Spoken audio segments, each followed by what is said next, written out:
Welcome to the Liberty and Leadership Podcast, a conversation with TFAS alumni, faculty, and friends who are making an impact today. I'm your host, Roger Reen. It's a pleasure to welcome Marian L. Tupy to today's show.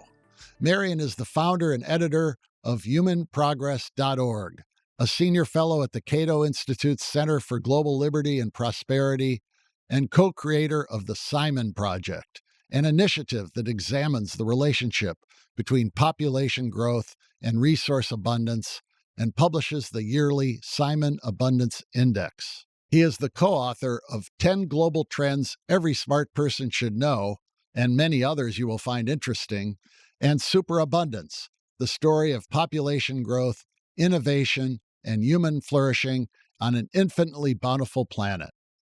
Marian has also appeared on CNN, MSNBC, Fox News, and the BBC, and has been published widely in numerous outlets, including Newsweek, The Atlantic, The Financial Times, and The Spectator. Marian, thank you for coming on the Liberty and Leadership Podcast. Thanks for having me.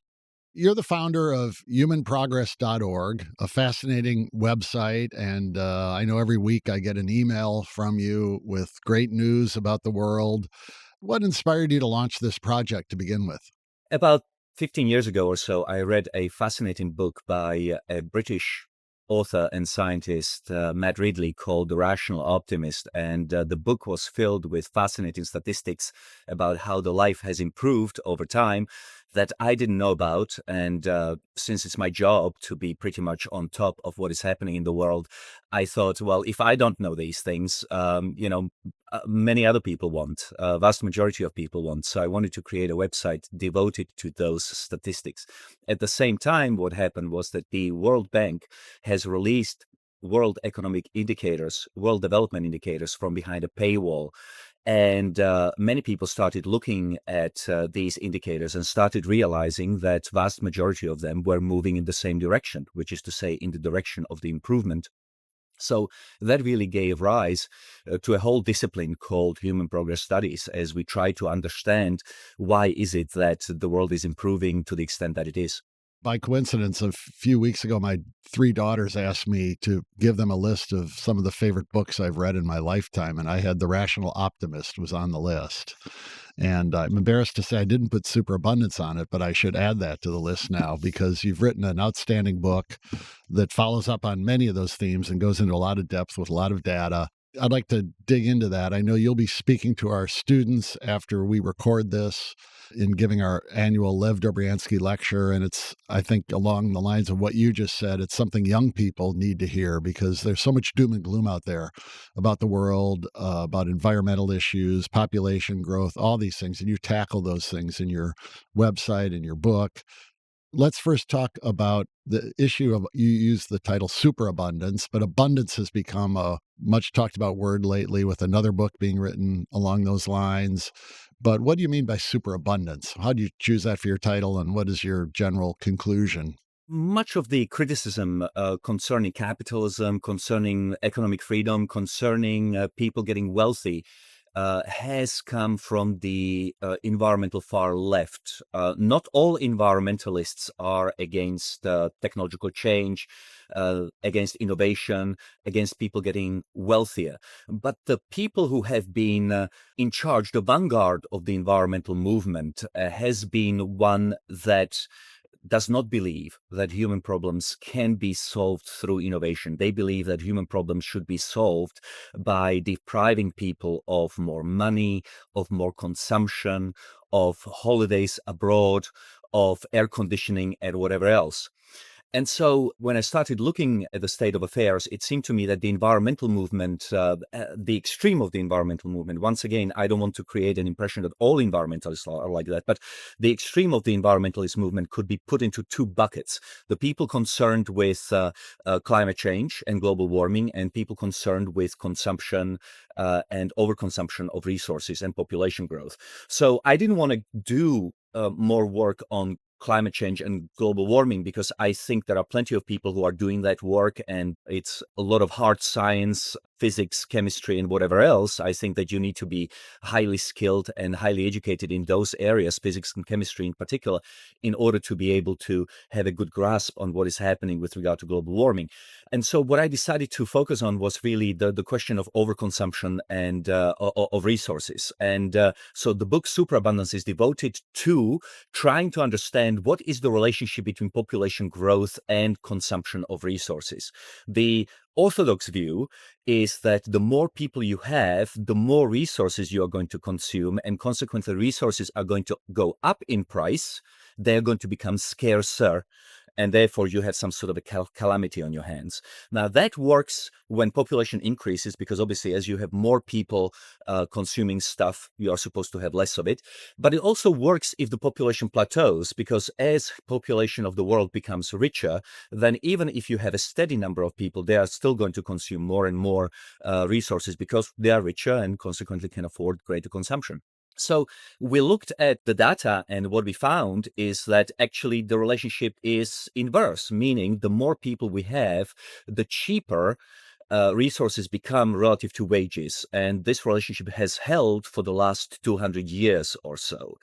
Superabundance has a specific technical meaning in the book, which is that abundance of resources is growing at a more rapid pace than population grows. So if population grows at, say, 2% a year, but abundance of resources is growing at 3 or 4% a year, that means that it's growing at a superabundant rate. And indeed, in almost all different commodities that we looked at hundreds of different commodities, including metals, minerals, fuel, and food. All of those have been becoming more abundant at a superabundant rate. In other words, on average, every additional human being creates more than they consume. They create more than we destroy. On average, every human being contributes to moving humanity forward, including making things cheaper. Why? Because every human being comes into the world not just with an empty stomach, but also with a brain that is capable of coming up with some kind of an innovation which can make the world more prosperous. A perfect example would be something like fertilizer. Today, half of humanity depends directly on the existence of synthetic fertilizer created from natural gas. If we didn't have synthetic fertilizer, half of humanity wouldn't be able to exist. Why did scientists create synthetic fertilizer? Well, because natural fertilizer, such as manure, for example, is very inefficient. And then we used guano, which was starting to run out. So then we came up with a new innovation, which once again means that every year we are producing more food than the year before. When you said as the population grows, resources become cheaper, the immediate reaction would be, well, that means we're going to use more of it and use it up. But your meaning by that is that's a signal that resources are becoming more plentiful because the prices are dropping. Gold isn't becoming really expensive. These metals aren't becoming really expensive. They're getting cheaper because we're innovating and finding efficiencies. That's the basic supply and demand. If something is falling in price, you know that you have more of it. And some of this goes back to, I know, a bet that was placed between Paul Ehrlich and the economist Julian Simon about resources and about population growth, which I think was in maybe the 1970s, and then even goes further back to Thomas Malthus, suggesting that the population growth was going to mean, terrible things for the world. But could you talk a little bit about that famous bet? Because I know you've followed a lot of what Julian Simon has done with what you're doing. I'm actually very privileged, very lucky, very honored to be a senior fellow at the Cato Institute. And Julian Simon was a senior fellow at Cato back in the 1990s. He died, unfortunately, in 1998. But everything goes back really to Malthus, to Reverend Malthus and his essay on the principle of population, where he claimed back in 1798 that the more people we have, the fewer resources we are going to have. Now, even as Malthus wrote those words, that essay on the principle of population back in the 18th century, he was already wrong. Because all that Malthus saw was that the population of England was growing. But if he looked at prices, what he would have realized was that wheat in Britain was actually becoming cheaper. So even though the population of Britain was increasing, the main food staple of the English people, which is wheat back then, was actually decreasing in price. So more people greater innovation, greater agricultural productivity, consequently cheaper wheat. The Malthusians experienced something of a renaissance in the second half of the 20th century, when you had a massive increase in population in especially what was called third world countries, China, India, Bangladesh, so forth.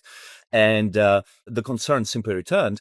And the primary advocate of Malthusianism in the second half of the 20th century was Paul Ehrlich. He's still alive. I think he's 95 now. He's a biologist at Stanford University. And as a biologist, he sort of thinks as human beings as any kind of other animal. So, if you have plentiful rain and a lot of grass, rabbits are going to have a lot of babies. They are going to consume all the grass, and then they are all going to die, right? And biologists sort of think about the world in those terms, except that human beings are not like rabbits or rats or bacteria in a petri dish. We can figure out a way out of scarcities. And the man who opposed Paul Ehrlich, by the name of Julian Simon of the Cato Institute and University of Maryland, was an economist. And he basically looked at the numbers and realized that actually prices were coming down. And so he challenged Paul Ehrlich to a bet, which started in 1980 and would last 10 years. And Ehrlich, not Simon, but Ehrlich chose 5 metals, tungsten, zinc, chromium, and tin, I believe. And basically they made a futures contract. They invested $1,000 in those 5 commodities. And if they became more expensive over those 10 years, then Simon would pay Ehrlich. But if they became cheaper, then Ehrlich would pay Simon. And as a matter of fact, the 5 commodities between 1980 and 1990 fell in price by 36%, adjusted for inflation. And consequently, Paul Ehrlich had to send Simon a check for something like $537 or so. So it was a famous bet, and it should have really solved the issue, but it didn't. And the same concern about running out of things that were prevalent in the second half of 20th century still remain to this day. I mean, it's extraordinary how many times you switch on TV or read a newspaper that we are going to run out of water, as though desalination didn't exist, or, where are we going to get all the lithium for electric car batteries, even though maybe in 20 years' time, we will not be using lithium. In fact, already we are using sodium-ion batteries rather than lithium-ion batteries. So there are lots of reasons why something that you think is going to go on infinitely is going to become incredibly scarce, simply doesn't. You created the Simon Abundance Index. Your project is running that. Tell us about that Simon Abundance Index. Is that a continuation of looking at that basket of metals? Not exactly. We have decided to expand the scope of the research. So instead of 5 commodities, we are looking at 50 commodities. We are looking at everything from uranium to chicken to wood to hides to crops and fuels and so on and so forth. And basically it's an index which starts at a value of 100 back in 1980. And then we see how much more abundant these 50 commodities become relative to wages globally. And basically right now, I believe we are like 500% rather than 100. So they are about 400 or 500% more abundant than they were 45 years ago. One environmental issue that relates to this, I guess, as population grows is the disposal of all these consumer goods. I know there are recycling programs. There's people concerned about the buildup of plastics in the environment. Do you tackle some of those issues that come with growing population, that even though resources are becoming more abundant, there is perhaps an environmental impact still from this population growth? Yes, I don't want to be Pollyannish about it. The economic growth has resulted in some ecological damage. There is no way around it. Industrialization, the Industrial Revolution has created a lot of damage. But what's important is that richer countries are more environmentally friendly and they have better environments than poor countries. In other words, there is what is called a Kuznets curve of environmental quality. So what tends to happen is that when you are poor, as you grow richer, environmental damage increases. But then after you become rich, environmental damage declines and environmental quality improves. Why? Because at some point when you are rich enough, you start caring much more about the environment than when you are poor. A perfect example would be if you go to the Caribbean, the dirtiest beaches are in the poor Caribbean nations, but the most pristine beaches are also in the most prosperous Caribbean nations, such as Turks and Caicos, for example. The same way, if you go to Denmark or Sweden or Norway, the environmental quality is incredible. Whereas if you go to, say, poor countries of Africa, places like Zimbabwe or Mozambique, environmental damage and is much greater, environmental quality is smaller. So what I'm saying is that, yes, enrichment comes with environmental damage, but rich people are much more cognizant about the environment, and they are willing to part with some of their income in order to breathe clean air, swim in clean waters, etc. Now, you were asking specific questions regarding, for example, plastics. Plastics are a problem, but once again, the issue of poverty versus riches plays a role. 95% of all the plastic in the oceans are flushed into the oceans from 8 rivers, all of them in Asia and Africa, not in Europe. Right? In Europe, what we do, and in North America, obviously, what we do, we incinerate our plastic or we recycle it. Whereas in poor countries, they simply flush it into the rivers and into the oceans. So there are two ways that you can solve it. One, you can make these countries rich. And the second thing, you can start developing alternatives to plastics. There are a number of different companies which are working on developing plastic-like substances, which are easier to dissipate, to dissolve. And we even have some progress in creating bacteria which can eat up plastic under room temperatures. Consequently, what you could see in the future is that we don't just incinerate plastic because that has its own hazards, but we simply destroy plastic through different types of bacteria, for example, or replacement of plastics by something else which will behave like plastic but is not really plastic. I should point out that terrible tragedy in the Gulf of Mexico when one of those wells blew up and a tremendous amount of crude spilled into the Gulf of Mexico. Well, over time, what happened, of course, is that sun rays have destroyed that crude, and eventually that got solved through environmental conditioning. So there are ways in which nature can fix itself, but we can help it along. You know, we hear a lot now about a birth dearth in particularly in rich countries and perhaps globally. People aren't having as many babies. Some populations in some places are leveling off in Europe and in North America. Do you see that as an ominous sign in terms of the world if populations aren't growing, since you consider the human mind the ultimate resource, to use Julian Simon's phrase? Do we want to encourage more population growth?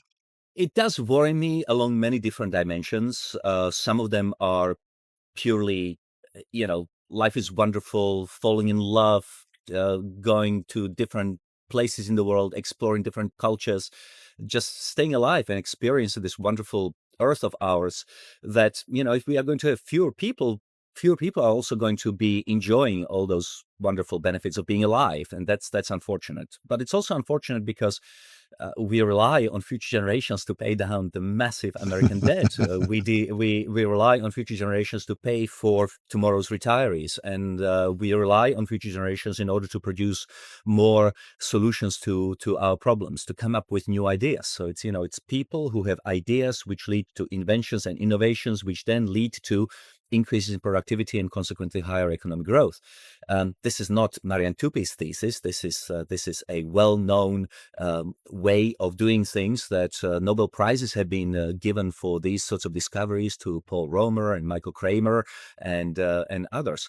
So there are many different ways in which this having fewer people in the world is unfortunate. Now, how those of us who believe in freedom and free choices of people, how we are going to solve this is not entirely clear. Obviously, none of us thinks that we should force women into having more children than they want. We want parents to have as many babies as they want. But here, maybe we can help. Maybe part of the reason why parents don't have as many children as they want is because housing is too expensive. And housing isn't expensive because there is some sort of law of nature which says that housing needs to be expensive. We just put too many barriers in place of building new houses. Maybe we can fix that. It would be easier. Maybe what will happen in the future is that there will be some technological solutions to women's childbirth. For example, women currently have to interrupt their careers in order to have babies. Maybe we can have artificial wombs where the child can gestate in the same way that, for example, we already have incubators devoted to a similar task. Maybe in the future we are going to have robot nannies that are going to take care of the kids so that mom and dad can go to the opera or dinner or can have a job. So maybe there's a future solution to it. But currently, obviously, it's something that is of concern. But we have time. We have time because the world population is going to peak in about 2065 or so. So we still have time to come up with technological solutions to the population decline. And without getting into the issue of legal and illegal immigration, your book, your conclusions, your data leads to the conclusion that immigration can be very beneficial to a country because you have more people, and immigrants often come with new ideas. They have an entrepreneurial spirit that drives them to leave their country and seek opportunity. So it lends a good, strong case for countries being open to immigration, I would take it. Yeah, I have to be very careful about talking about immigration because I'm an immigrant into the United States, and so I have a skin in the game, so to speak. As I recall, Marian, your family is an immigrant to South Africa as well, right? From Slovakia? Yeah, we moved from Czechoslovakia to South Africa, then to Britain, and then finally to the United States. And I'm not in favor of uncontrolled immigration. I think that we need to make sure that people who come to this country love this country, that they don't have any criminal backgrounds and so forth. But I do think that we ought to have a liberal immigration, which is to say that we ought to bring in people, and especially, and there really is very little downside to bringing people who are able of moving the American economy forward. Obviously, the American South and the agricultural sector needs a lot of unskilled laborers, but the Silicon Valley and so forth, they also need high-skilled immigration. So many of our most famous companies have been started by immigrants. Peter Thiel, born in Germany. Elon Musk, born in South Africa.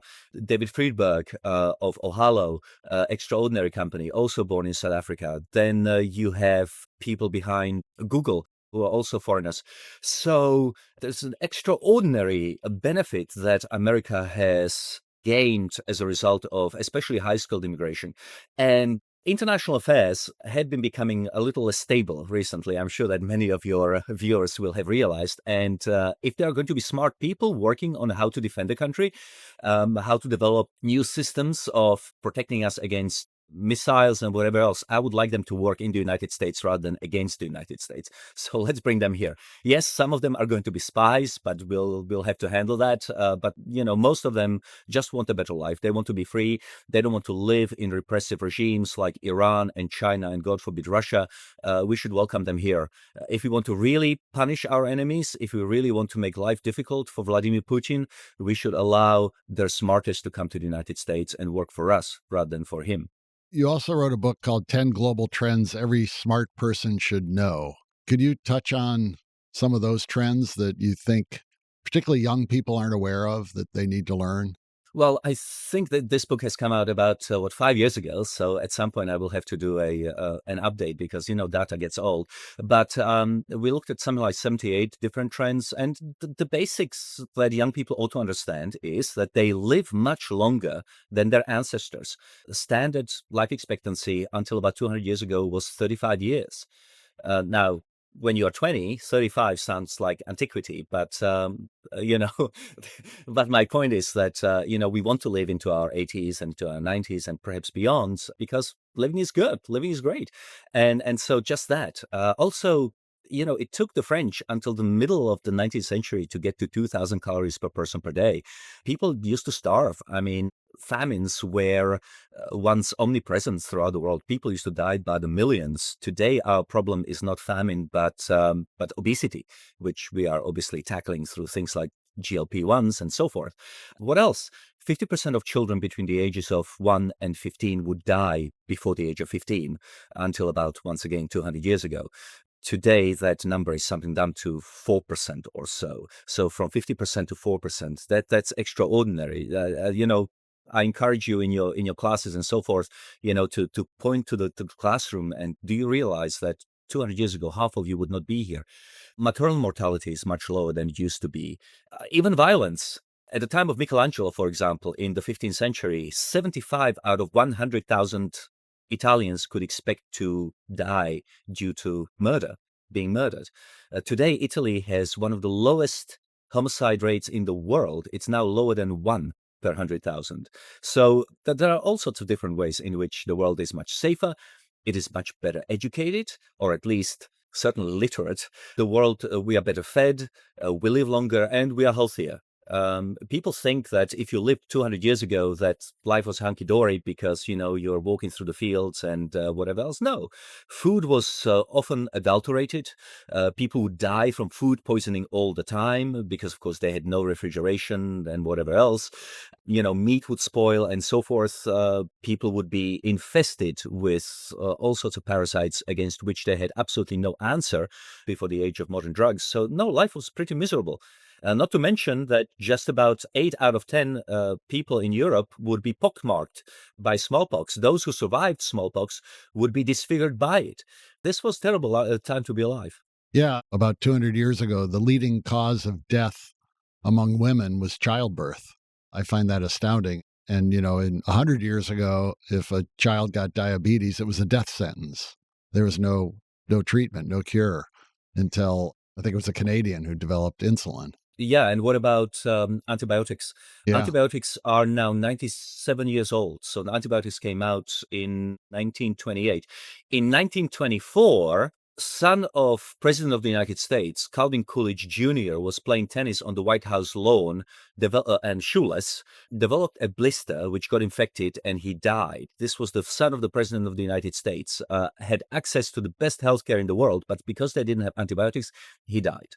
Yeah, I like telling that story to young people. And the story of Abraham Lincoln lost a son. And Henry David Thoreau's brother died from cutting himself while shaving.